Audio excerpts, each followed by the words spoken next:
Morning. So I work for 3Vision. We're a content consultancy. Our business is kind of everything around the world of content. Our clients are, easiest way to explain it, our clients are either traditional service operators, so either launching at its most basic a kind of a DTH platform, or launching VOD, or launching TV everywhere. So kind of either brand new or new services. We help them get the right content. We help them get deals on good terms. We help them find the right content and define kind of what the right offer is. Then I guess if you're being non-traditional, we also work for OTT operators, connected TV manufacturers. So anything across the world of content, really.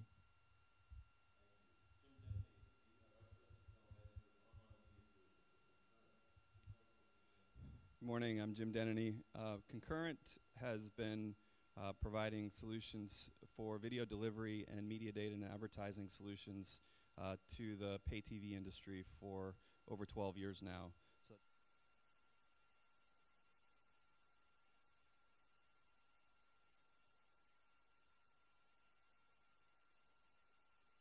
I came on a couple years ago, or almost a couple years ago, to lead our online media solutions business, which is really focused on CDN solutions, and that's CDN in the broad sense of the term, so public internet CDNs, as well as all the CDN activity that's going on within managed network operators' environments. We recently launched our eFactor product suite that's aimed primarily at two things. First, to help reduce the complexity of delivering to today's connected devices, and secondly, enabling technologies that enable monetization of those connected device services. Thank you. Michael Lance is CEO at Excedo Broadband. Good morning. Good morning, everyone. So Excedo is the leading provider of app store solutions and applications for TV. So we provide apps both for the over-the-top platforms, the consumer electronics platforms, and also the managed networks platforms from the service providers in the market. We've been doing this for quite some time, and we have customers all across the globe, and including the major media companies like MTV, CNBC, Fox, ABC, NBA, and so on. We think that applications on TV will be just as important as it is on mobile devices, but of course in a different context and different user experience. Thank you. And Frank Thorpe is owner and managing director of Xstream. Frank, good morning. Yes, good morning. My name is Frank. Yes, I'm representing Xstream. Xstream is a streaming media service provider based in the Nordic area.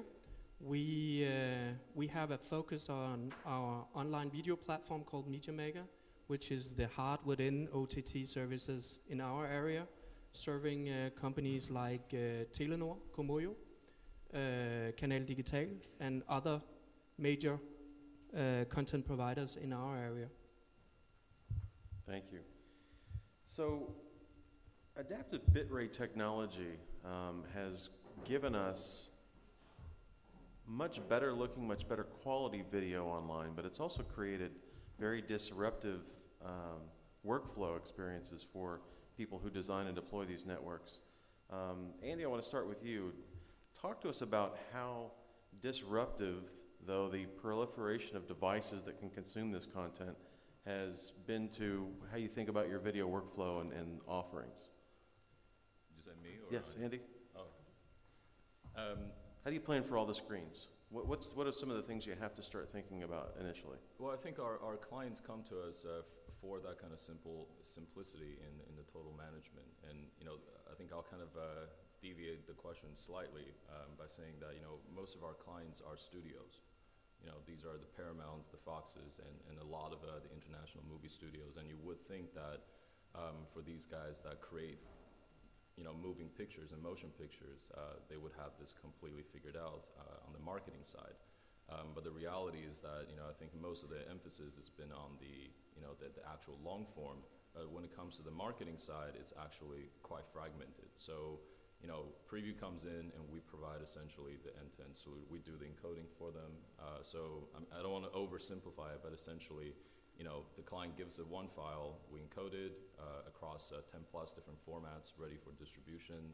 we distribute it into the network that we have built for them, which includes media outlets. It could be The Guardian, it could be MSN, it could be MTV Europe, which are all of clients of ours. And then essentially we track the consumption. So I think from the workflow perspective, I think we simplify that, and it literally take it from beginning to the end. The clients don't really need to do much once they hand the content to us, and what they get back is just a reporting on how many people actually watched it and where, for how long, and the interactions in between. So Jim, I'm going to follow up with you. Sorry, it's a little loud.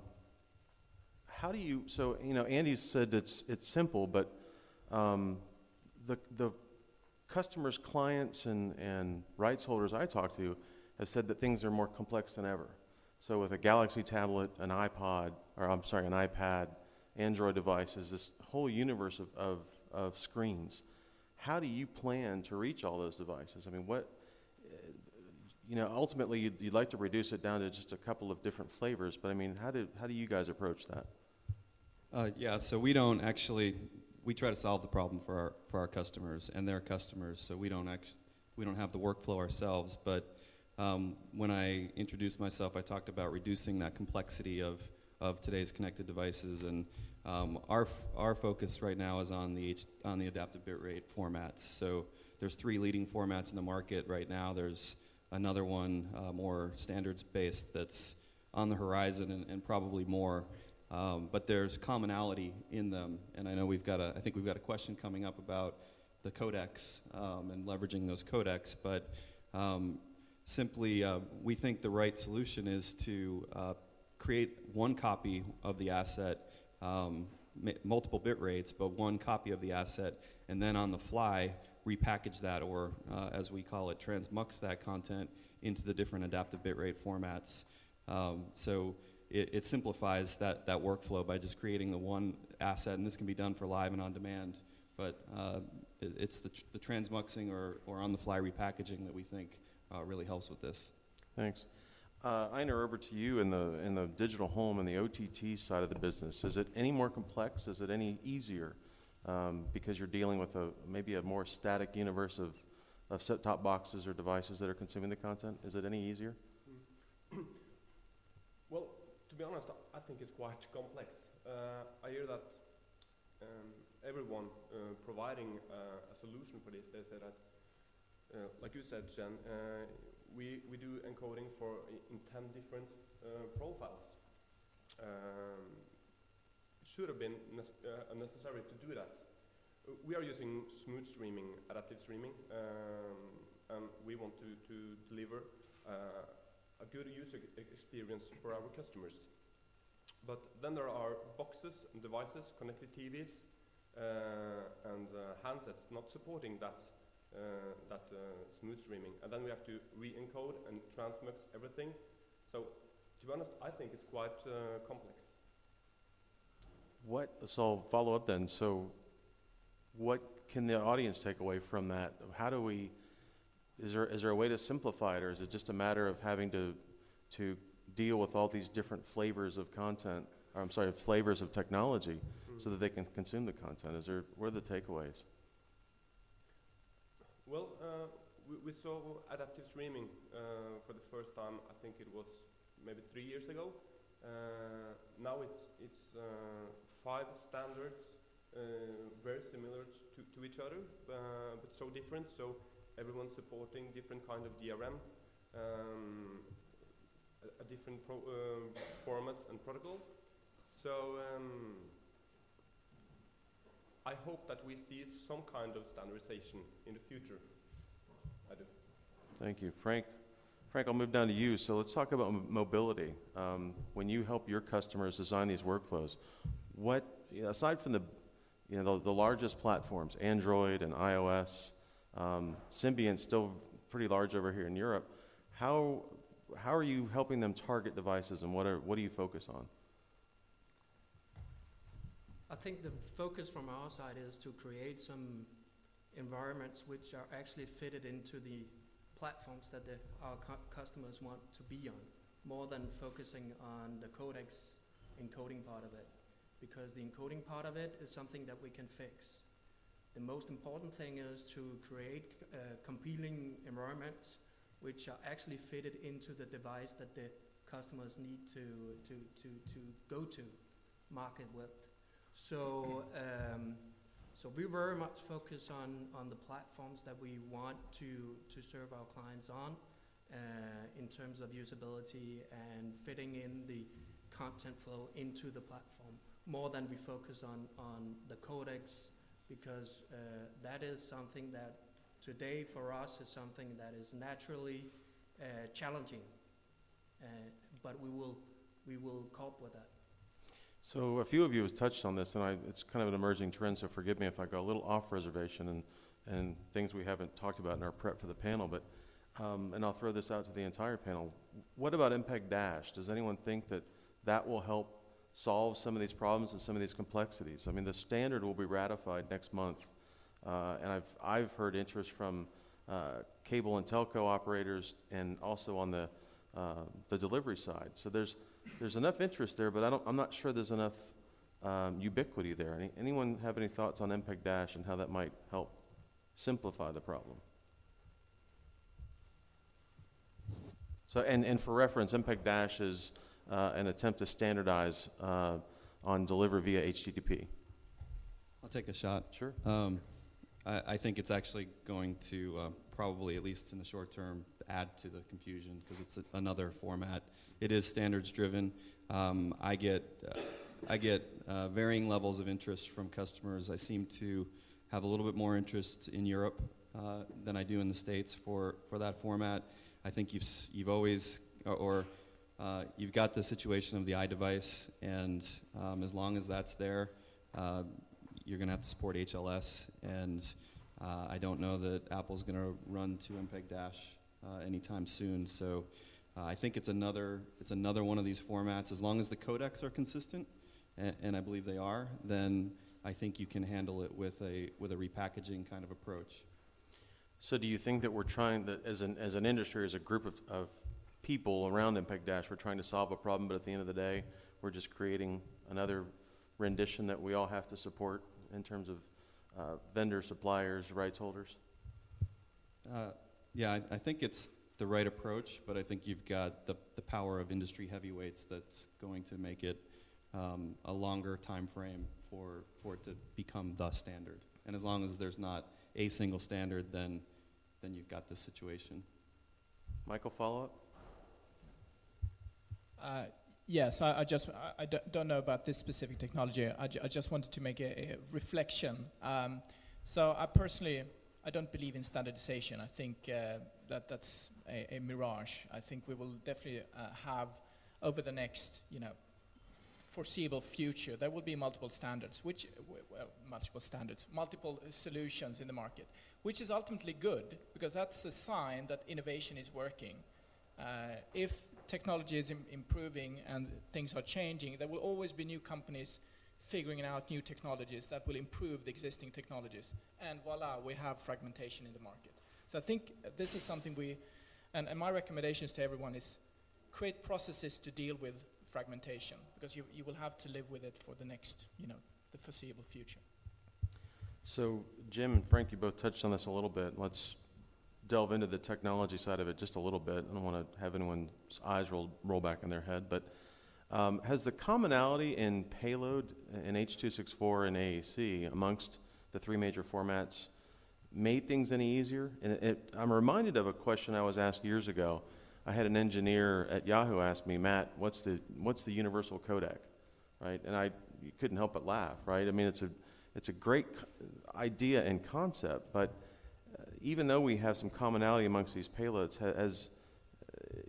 can we leverage this at all? And Jim, you touched on transmuxing, which is a new approach at solving problems with technology. But so with H.264 and AAC, common amongst these three major technologies, has it made things any easier? Frank, Jim? Was it for me? Sure. I don't know if that's make it easier. I would say that as Michael just said, that there will be it will be a very fragmented market, and with a lot of codecs, and we will have to deal with all the codecs in the market, and so yeah, that's it. More complex. Anyone else? Sure, I'll go again. This is actually, what our eFactor solution was built, why it was built. So I feel like I'm repeating myself a little bit, but that commonality of those codecs does make it easier, in our view, with a technology that will repackage it.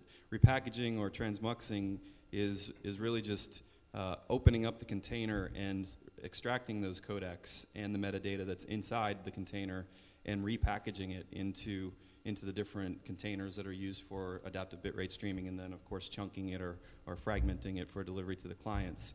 Because of that, you're not decoding the video or the audio, you're just repackaging it, and that is something that can be done very efficiently in software.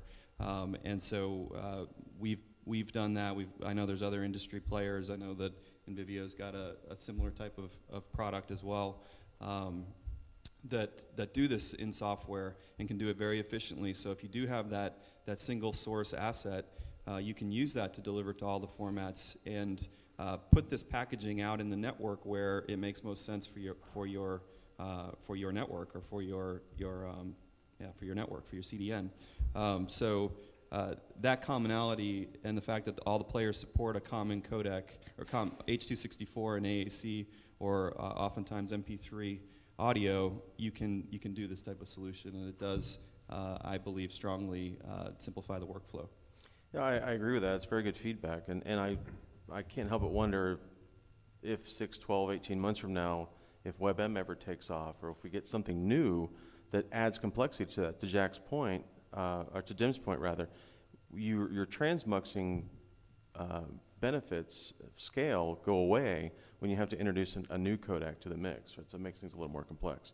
All right, let's jump out of the technology trough for a minute, and Jack, over to you.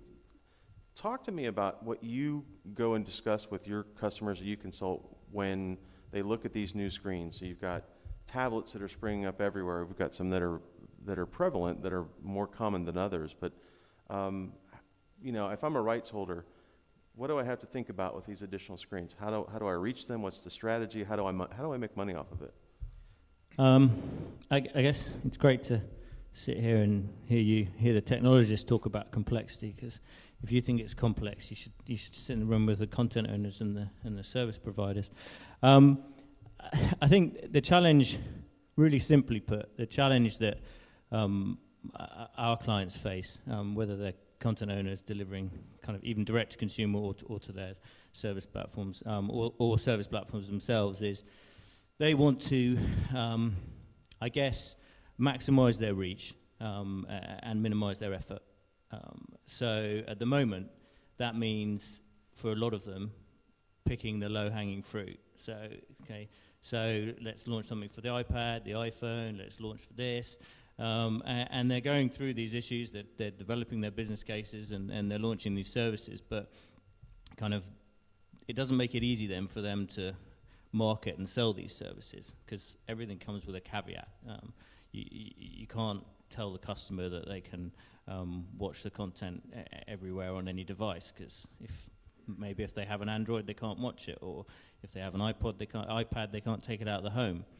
I know that the studios and the content owners are praying for want of a better word, and certainly not a technological word, this market to normalize and for it to become simpler, because it will make their life a lot easier, and they can start taking these propositions that all of us see.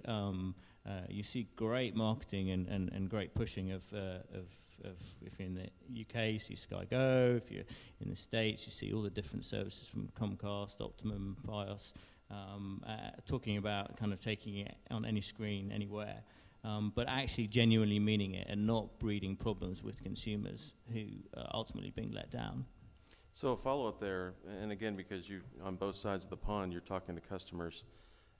are we going to see different models for tablets and mobility, I guess is the right term, here in Europe versus in the States? I mean, it seems like in the States it's something that's going to be bundled with an access package where if you're a Fios customer, you'll be able to watch those live linear channels on your tablet. Is it different here, or is it the same?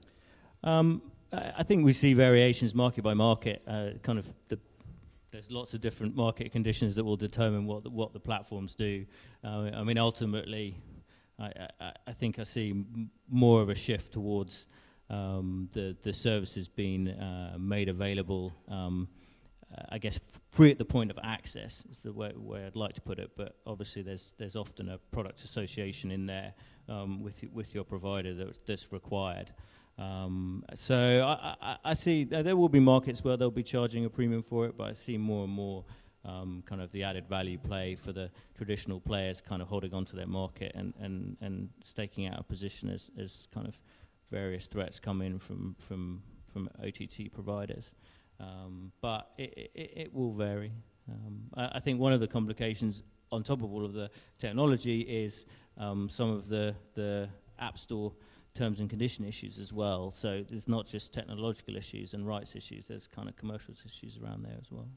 So I just want to Sure. make a general comment. I think it's important to note that I think fragmentation is kind of old. I think everybody is talking about fragmentation, and people have been for many years. I think what might be interesting to remember is that how much opportunity that this fragmentation is creating. And personally speaking, I joined the company from the venture capital side because our company is a VC-backed company. And if you look at the way, and Michael mentioned this earlier about the innovation, when you have fragmentation and competition, that usually increases innovation. And if you look at the amount of venture capital funding that has gone into video-related companies, Q1 this year, it's been over $477 million pumped into video-related companies on the VC side, just VCs, not even private equity. And then if you go back to Q4 last year, it's only 180. Q3 last year, it's 150. So it went from 150, 180 to all of a sudden 477. And I haven't got the latest figures for Q2 or Q3, but I think one thing that's pretty clear is that there's a huge amount of interest in video. And my personal belief is that it's because video, out of all let's say, the new media elements that we have today, whether it's location-based or social or even search to a certain degree, is that video is the only link between the old media and the new media.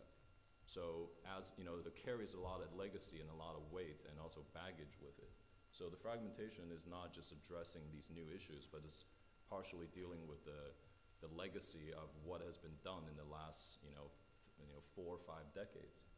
On the TV side, and but what that means is that this fragmentation, my point is that it's creating a lot of opportunities for investment, consolidations, M&A activities, and definitely I think from our perspective we're forecasting a lot of transactions that's going to take place in 2012 and 2013.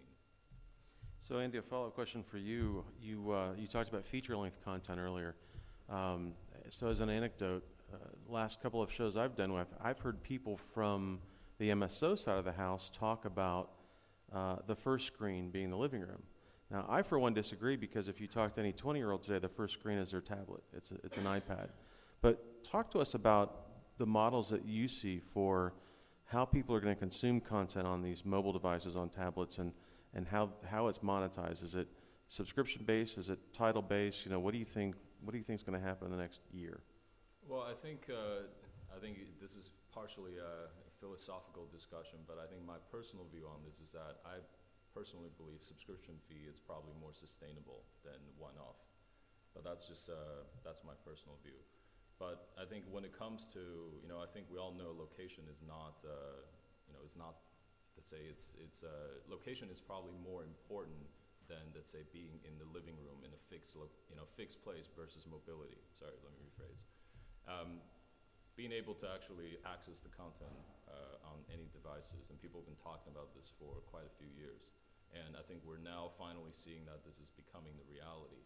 I think from, let's say, both preview networks and also representing kind of, let's say, maybe more on the VC side, is that it's the disruption is really, you know, at the end of the day, you follow where the audience is, because the audience is the money. You know, the eyeballs count for something. Eyeballs, you know, advertisers pay for eyeballs, essentially. So if you look at where and how people are migrating, how they're using these devices and accessing content, is also largely due to the infrastructure of the region. It's also partially cultural as well, and we see different things in Europe and US and Latin America versus Asia. So I think it might sound obviously simple, but I think we like to focus and say you go where the money is and focus on where the opportunities are to make money. Michael, over to you. Talk to us about how people consume content on these different screens. So obviously the lean back experience in the living room is different than someone leaning forward and using a tablet, and even different than maybe someone with a 4-inch screen on an Android or iPhone. What do the trends look like there? What's your experience been with how that media is being consumed on different screens? You're definitely right that the user experience is totally different, and I think for consumers it's always about, you know, I think everyone in this room has know the words, you know, lean back and lean forward, and I think as soon as you have sort of a mouse in your hand, you have a different, you know, understanding of the device. You have a different expectation of what you're getting. I think personally that the TV experience, the lean back sort of living room experience with a big screen, is something that is very attractive for most consumers. It sort of emulates the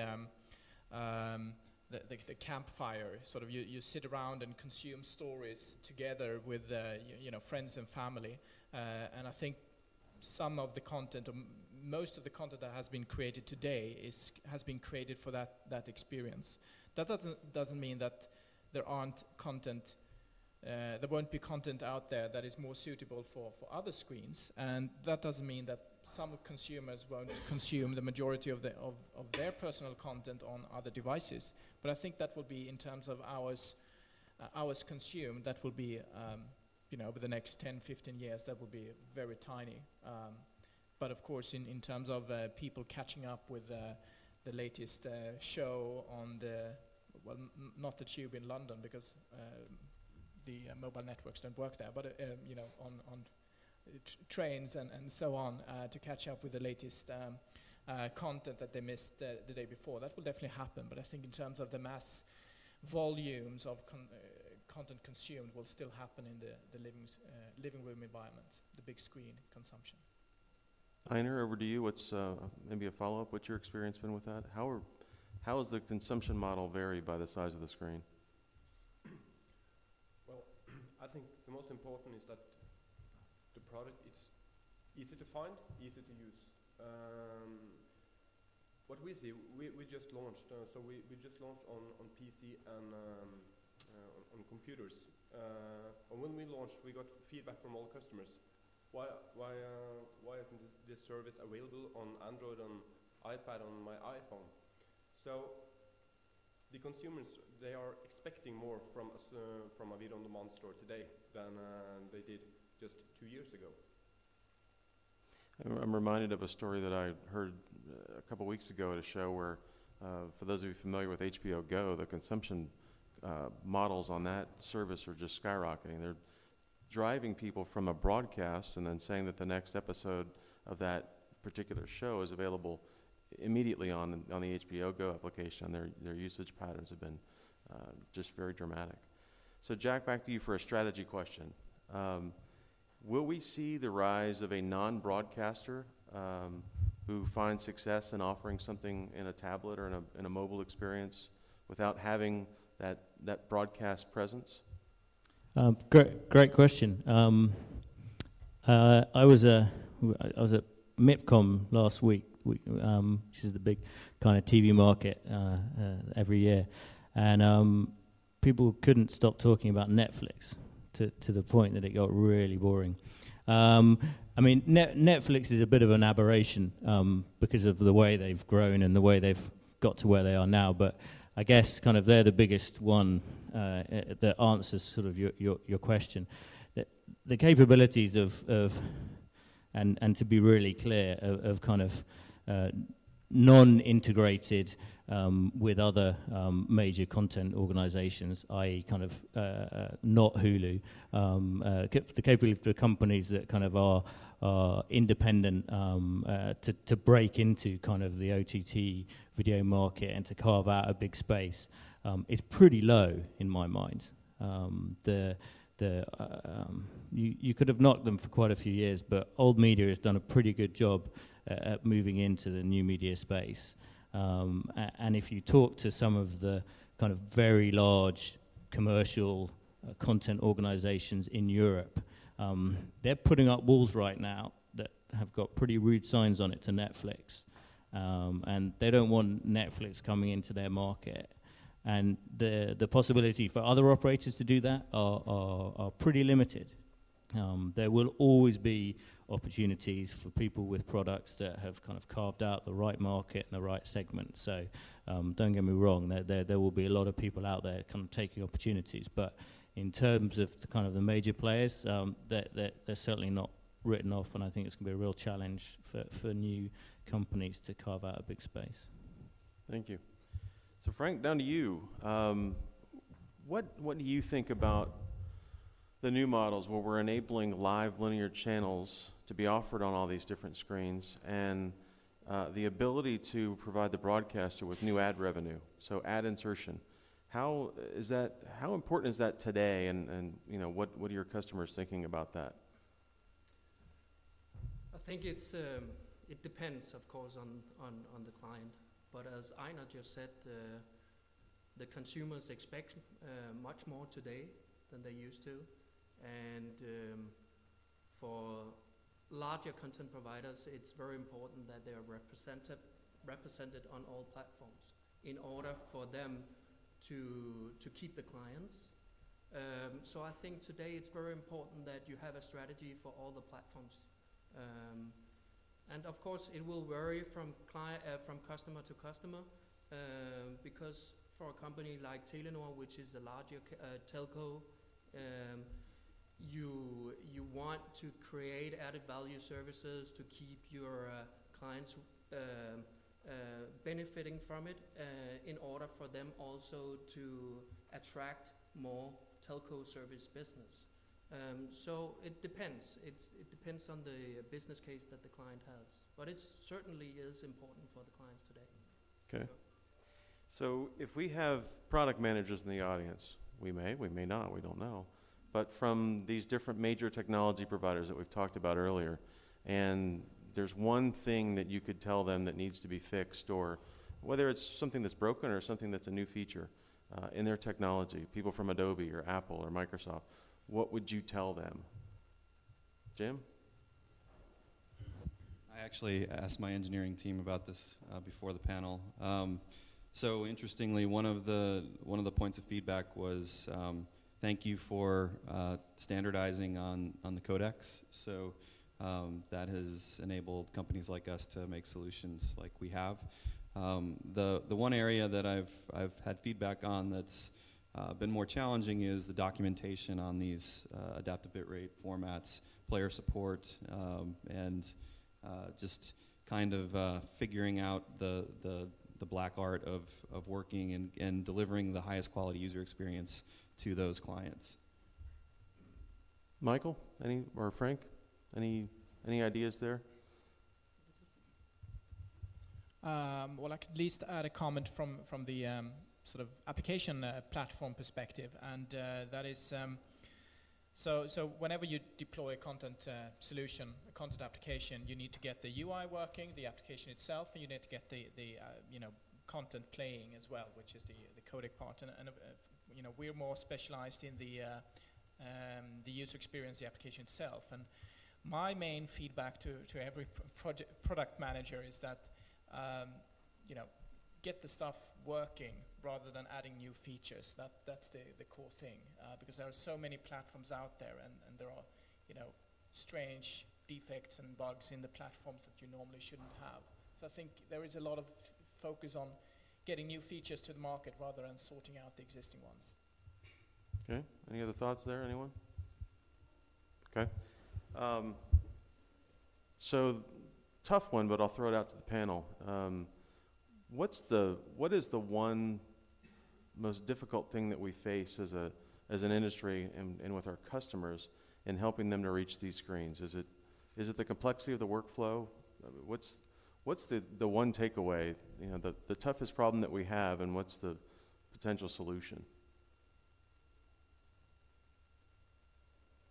I'll take a stab at it. It's pretty open-ended, but I'll caveat it by saying that I think maybe our business ecosystem is slightly different than everyone else's here, because we deal primarily with brands, or let's say companies that with a consumer face.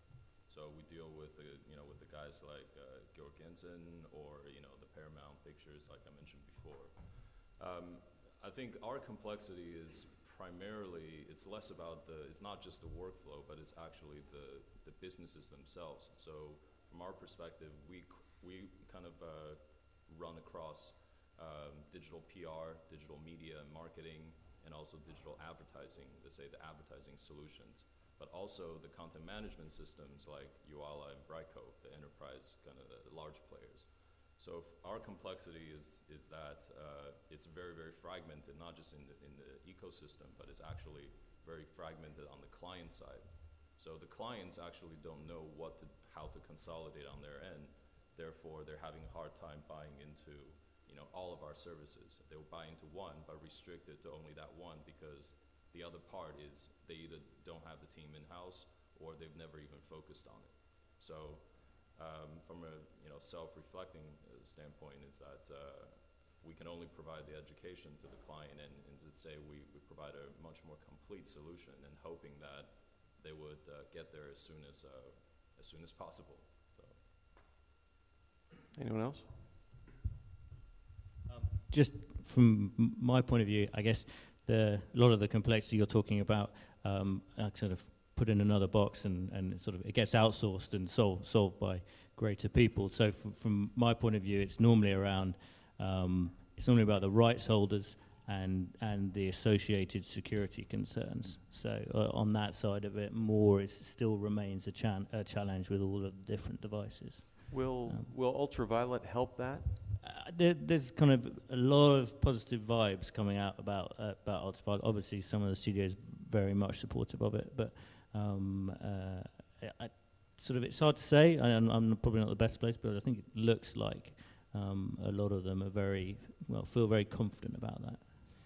I agree with you. I think that's a big challenge. It reminds me of something I just read recently, and I'm forgetting the gentleman's name, but he's the head of Fox Filmed Entertainment. He was relating a story that Steve Jobs had, a conversation that the two of them had, and he said, do me a favor, figure out a way to let your consumers consume your content. He said, don't let what happened to the music industry happen to the film industry. And it's one person's perspective, but I agree with you, Jack, and I think protecting the content and rights management is the biggest challenge that we face in terms of getting content to people on any screen anywhere, at least feature-length content. Right, live linear television might be a little different. Anyone else? Sure, I'll just add to Jack's point, which is I think the biggest challenge is the how do you make money on these devices and these screens. It still hasn't really been solved yet. In North America, for example, 95% of the revenue from the big content owners and network providers is still through some sort of pay TV service to the television. Which means the investment is more measured and slower in some cases, and it's a cost center to reach these other devices. So the quicker that we can solve these methods of monetization, and it is content protection. Content protection is just as fragmented as these delivery formats. There's 5 different leading DRM technologies at least. Ultraviolet. Maybe confuses, maybe helps with that. And then there's the models that we talked about before. Is it a subscription model, a pay-per-view model? Is it a pay model, or is it an advertising-based model? I think really for wide proliferation and growth of revenue, it's got to be an advertising model, but it's got to be an advertising model that works across these different devices and formats. And but I think that to me, that's the biggest challenge, is how do people actually make money on these services? I agree, and I'll piggyback on your point and say I think that the most critical thing that the entertainment industry has to figure out are different models through which they present this content to their customers. I think we're going to see the universe of channels shrink from 500 down to fewer because, frankly, the consumption in, for the Outdoor Living Network or, some of those middle-tier channels that people don't watch as much, it costs the operator money to have them up there. I think we're going to see models to where those are consumed via IP or online, and I think we're going to see the advent of the ability to buy a block of programming. So you've heard that this ABC show Modern Family is all the rage, and you want to watch a 3-hour block of content, you'll be able to buy that directly through them and pay a tariff to the service provider because they've strung the cable or fiber to your home. I'd be horrible in predicting a date, but I think that's probably one of the next types of consumption models. But again, I think it frightens the service providers to think about that type of thing. But I think that's what's needed. We need a different disruptive model to let people watch content in different ways, different price points. So with that, I'll turn it over for questions. If the audience has any questions of our distinguished panel, I'm happy to try to let them answer them. Anyone with questions? Going once? Going twice? Well, thank you for coming, and please help me thank this panel. We've had some great information here. Hopefully it's been helpful for you, and hope you have a great show.